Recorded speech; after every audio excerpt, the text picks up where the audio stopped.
Welcome to Introduction to Logic. This is Unit 1, Lecture 2, an overview of logic. In our last video, we took a very brief look at philosophy as an academic discipline, and we noted that logic is one of the 5 main subdisciplines or fields of research within philosophy. In this short video, we'll take a similar approach, only this time focusing on logic itself.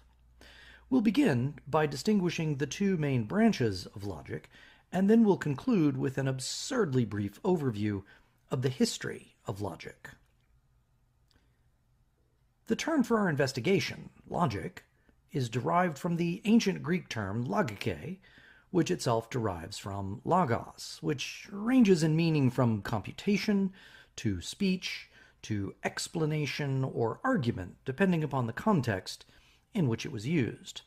For our purposes, it's the third of these that's perhaps the best place to start, since it's the idea of giving an explanation of things that best corresponds to the history of logic in the Western philosophical tradition.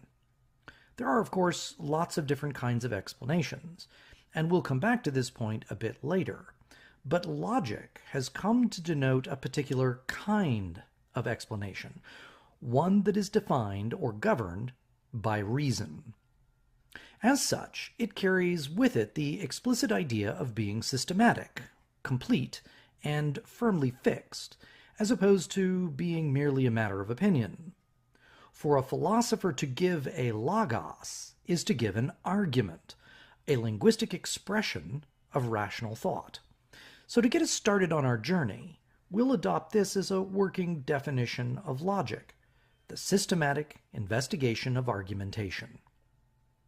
Now, we saw in the last video that logic is the methodology by which philosophers investigate epistemological, metaphysical, and axiological questions, but we also noted that it is a subject of inquiry in itself, which is how we're going to be thinking about it.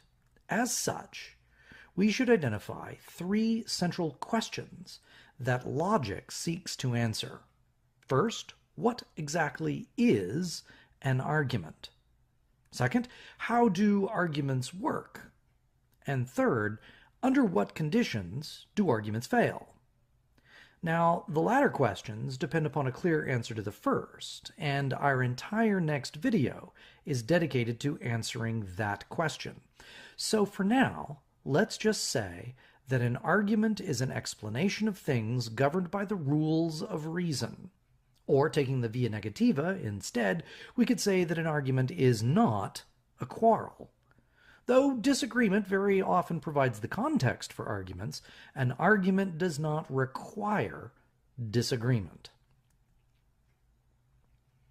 So now that we've defined logic as an academic discipline within philosophy, we can move on to note that as philosophers thought more and more carefully about what it means to argue, they discovered that there are 2 very different ways or methods of arguing.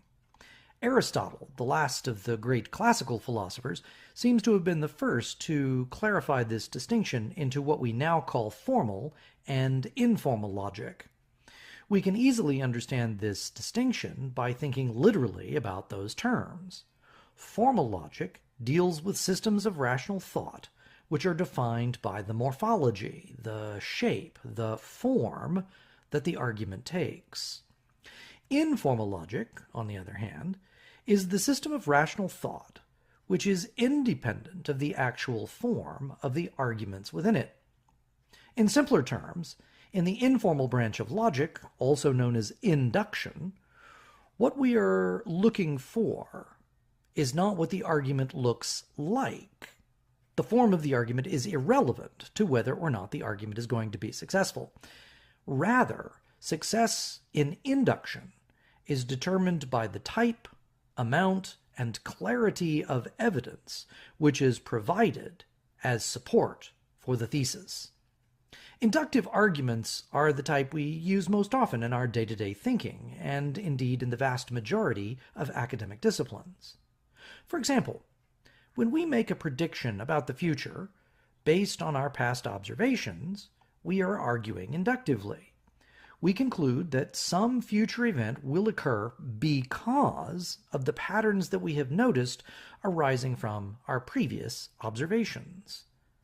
Closely related to predictive arguments are analogical arguments. Based on a set of shared similarities between two cases, we can infer that something that is known of one of the cases will also be true of the other. This is a very common form of reasoning used in legal and moral arguments, where the cases are not identical, but their similarities call for the same judgment. Generalization is a form of induction we often use in the sciences, where we compare lots of particular individuals, or sample sets, in order to derive a universal claim about all the things of that particular kind. Indeed, the very idea of kinds and classes or sets often depends on our ability to use generalizing induction. Now, given the complexity of the world and the sheer volume of information with which we as individuals are confronted on an almost daily basis, we often find ourselves forced to make decisions based on the expertise of others. Arguments from appropriate authority are an extremely useful form of inductive reasoning. After all, it's impossible for each of us to become an expert in everything, so sometimes we have to defer to authority. But there is a right way and a wrong way to do this, as we'll discover. We can also make rational inferences based upon authoritative signification. It'd be implausible to expect each of us to go out and individually verify that indeed the road ahead may be slippery when wet, if we want traffic to move along smoothly. So we depend on signs. We make inductive inferences based on authoritative signification. Perhaps most controversially, we often engage in reasoning about causation. This, too, is a form of induction, similar to and yet distinct from all of these other forms of reasoning. To be able to conclude that some one event is the cause of some other distinct event is an extremely powerful form of induction, as it gives us the power to manipulate the future based on our knowledge of the causal structures of the world. So this is a very, very important form and powerful form of reasoning. Now, we should point out very quickly that this list of forms of induction is by no means exhaustive. These are just a few of the more common forms of inductive reasoning, and we'll find numerous arguments that can easily fall under these general headings. Now, if you've been sitting there thinking to yourself about all the ways in which inductive reasoning might fall short of giving us certainty about the world, you're absolutely right. Inductive reasoning never gives us certainty. The conclusions of inductive arguments will always and only ever follow with a degree of probability. So the goal in induction is to make sure that we reach as high a degree of probability as possible in our arguments, while simultaneously recognizing that we're never going to actually achieve certainty. The conclusions of our inductions are best thought of as falling on a scale or continuum of probability. Our conclusions can fall anywhere between more or less probable. What we want is for them to fall on the more probable side as opposed to the less probable side. Always keeping in mind, however, that we're never ever going to reach 100% certainty. Now, if certainty is what you're after, then you'll probably prefer formal logic or deduction. We noted with induction that it was the quantity and quality of the evidence that made our conclusions more or less probable, that is, that made our arguments more or less successful. In deduction, we have a completely different game. It's all about the structure. It says it right there in the name. Formal logic. It's all about the form, the shape, the structure that the argument takes. If an argument is properly formed, then the conclusion will follow, and it will follow necessarily. Again, going back to Aristotle, the earliest expression of deduction is syllogistic or term logic.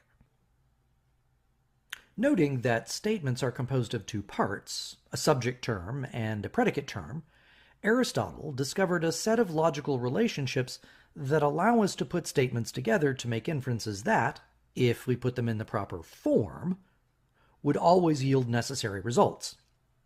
Let's say we know that all mammals have hearts, and then we meet someone who claims to have a dog with no heart. Now, when we inquire as to what kind of a thing this dog is, he tells us it's a mammal.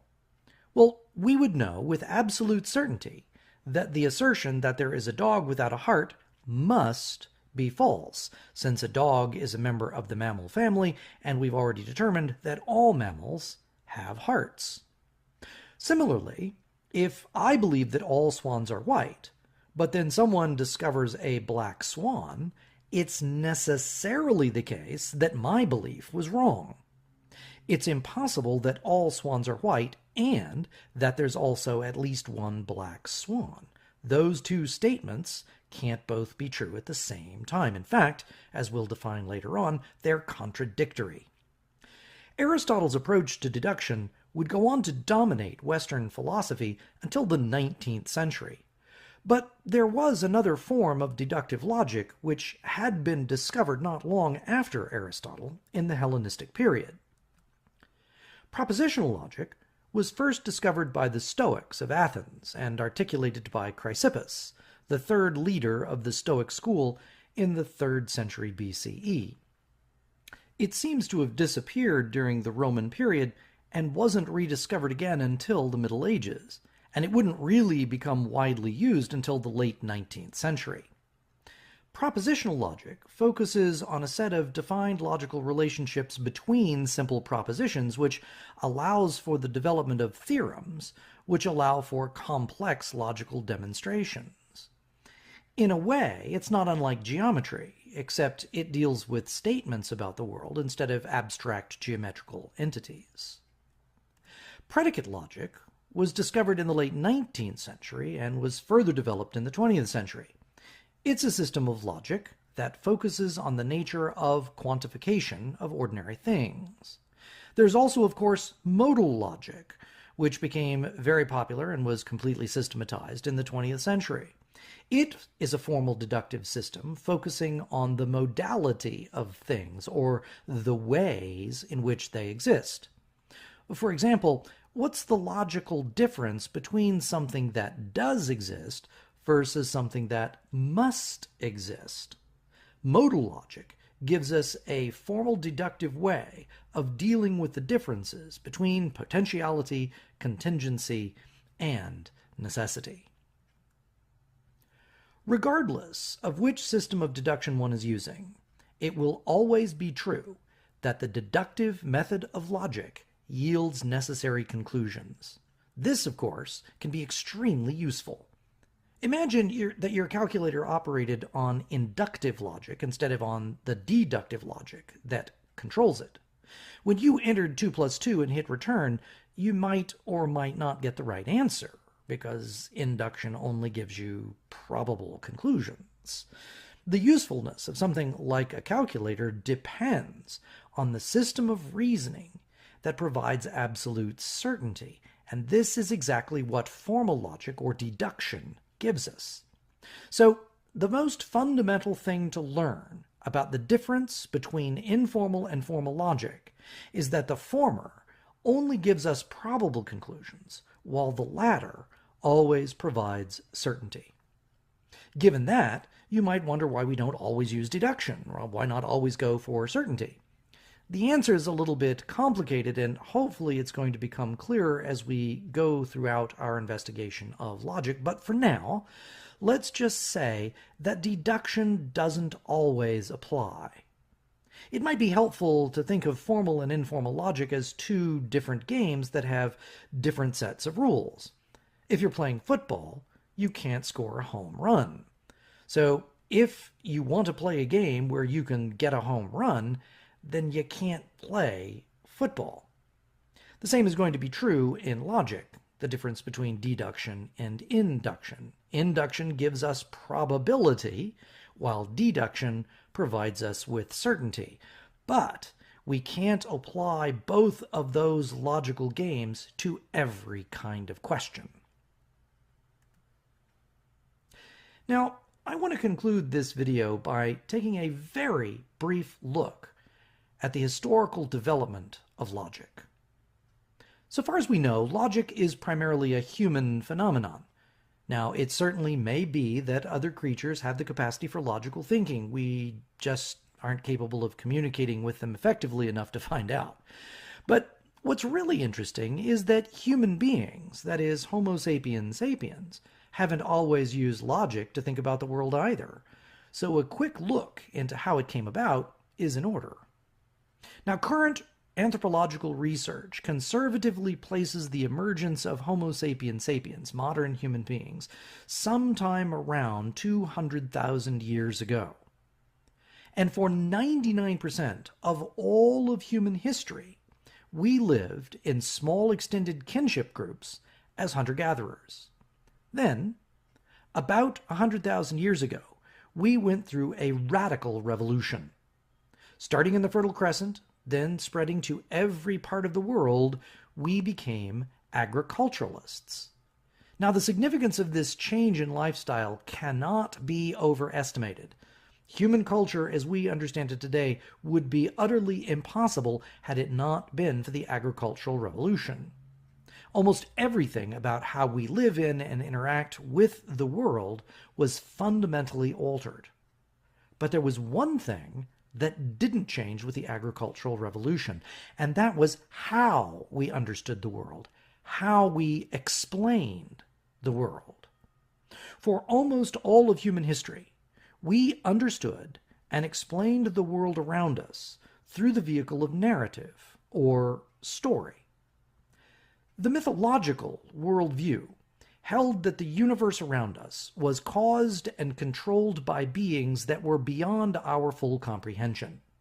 Whether it was the creator, or the gods, or the ancestors, or the spirits of nature, all of these were beings who directly caused or influenced everything in the world around us. And since they inhabited the unseen world, their intentions were a mystery. We could try to manipulate them into being favorably disposed toward us, but fully understanding who they were, or what they wanted, or why they did anything that they did was essentially above our pay grade. So, from the mythological point of view, the universe is essentially unknowable. It's a mystery. Then, around the turn of the 7th century BCE, another revolution, the philosophical revolution, took place. If the agricultural revolution changed the way we lived in the world, the philosophical revolution would change the way we thought about the world. To put it in the simplest terms possible, the philosophical revolution represents the beginning of the shift away from a mythological worldview toward a rational worldview. It's a shift from mythos to logos. Of course, that shift isn't actually over. There are still plenty of people in the world today who think in the mythological paradigm. And this, of course, shouldn't really be surprising at all, since this revolution in thought only happened last night, at least from the perspective of all of human history, and old habits die hard. It's really sort of mind-boggling, but we've really only had the rational worldview for about 1% of humanity's existence. Now, the first steps in developing this new rational worldview were taken by the pre-Aristotelian philosophers.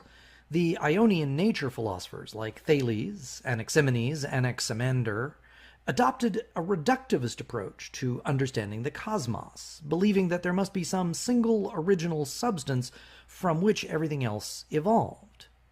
Democritus hypothesized the existence of atoms sometime in the 5th century BCE, but the first real leap forward in rational thinking, or systematic rational thinking, came with the development of linear deduction, developed by the Pythagoreans and systematized by Euclid a century later.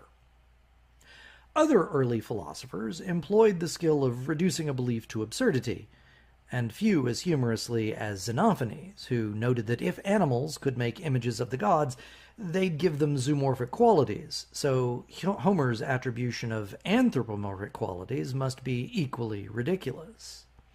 Socrates and Plato would move the goalposts further by introducing the elenctic and dialectical methods respectively, methods that were designed to systematically help us move toward having true beliefs.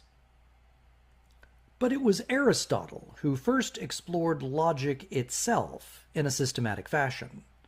In a set of writings now called the Organon, he clearly articulates the difference between inductive and deductive reasoning for the very, very first time, as well as going to great lengths to explain how reasoning can fail if we're ignorant of or stray from the rules of logical thinking that he had discovered. Aristotelian logic was so successful that it would go on to dominate all systematic rational thought for nearly 2,000 years. Of course, there were other developments in logic, notably the first articulation of propositional logic by the Stoics. But like so many oddities in the history of ideas, that discovery would be forgotten by the late Roman period and would not be rediscovered for many centuries. Most of the medieval period would be dominated by Aristotelian logic throughout both the Islamic Golden Age in the East as well as the scholastic movement in the West in the nascent universities emerging across Western Europe. The most notable exception was Peter Abelard, a medieval philosopher who had rediscovered propositional logic in the 12th century. But interestingly, once again, the arbitrary nature of history intervened, and probably due to his excommunication from the Church by Pope Innocent II, Abelard's propositional logic would also be lost, as was the Stoics 900 years earlier. The modern period would see the most dramatic advances in logical theory since the classical period of the ancient Greeks. The scientific revolution, which began in the Renaissance, quickly outpaced the logical and mathematical tools of the day, and by the early Enlightenment it was clear that more powerful tools of reasoning would be required if continued scientific advancement was going to be possible.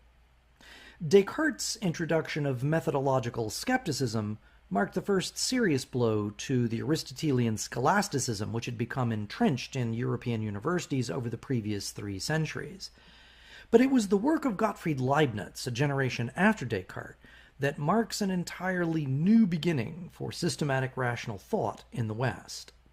Not only did he, once again, rediscover propositional logic, though he never published his system, he also discovered the calculus in 1675, a discovery Sir Isaac Newton made almost simultaneously in England. The 19th century would see many more developments in logical theory due to the work of Augustus de Morgan, George Boole, Charles Sanders Peirce, Bertrand Russell, Ernst Schroeder, and perhaps the greatest of all, Gottlob Frege. 19th century logic was dominated by a mathematical shift which culminated in the logicism of Bertrand Russell. The successful marriage of science and mathematics since the Renaissance left open the question why the universe could be so successfully described in mathematical expression. And the thinkers of the 18th and 19th centuries became convinced that the universe must be governed by reason, expressible in mathematics, and systematizable in logic. Thus, mathematical systems must themselves be a part of logic, not merely a tool that happened to be useful for describing the universe. Now, if this is the case, it's necessary that logic be able to provide a complete account of all of the axioms necessary for an adequate, that is, functioning and consistent mathematical system. But the 20th century would bring the optimism of the 19th century logicians, along with the rest of the optimism that had marked the 19th century, to a very abrupt end. Kurt Gödel proved in his now famous incompleteness theorem that the hopes of giving an axiomatic account of mathematics and logic was doomed. What exactly the relationship between mathematics and logic is still remains an open question, but Gödel's work certainly curbed the dream of a complete and coherent logic of everything. I suppose to finish this absurdly brief history of logic, it's worth pointing out that all of the work in logic of the modern period was not in fact a waste. There is a remarkable and now critical aspect of our lives that is shaped, if not actually controlled by, logic. The very tools we are using right now to create and communicate these ideas are themselves the product of the application of logical systems to microscopic transistors. The computing revolution that makes the magic of the internet possible is due to the application of logical systems developed since the philosophical revolution, indeed, mostly since the 18th century. Programming languages are an expression of the formalized systems of logic, primarily deductive logic, which we will begin to explore in the rest of the videos in this series.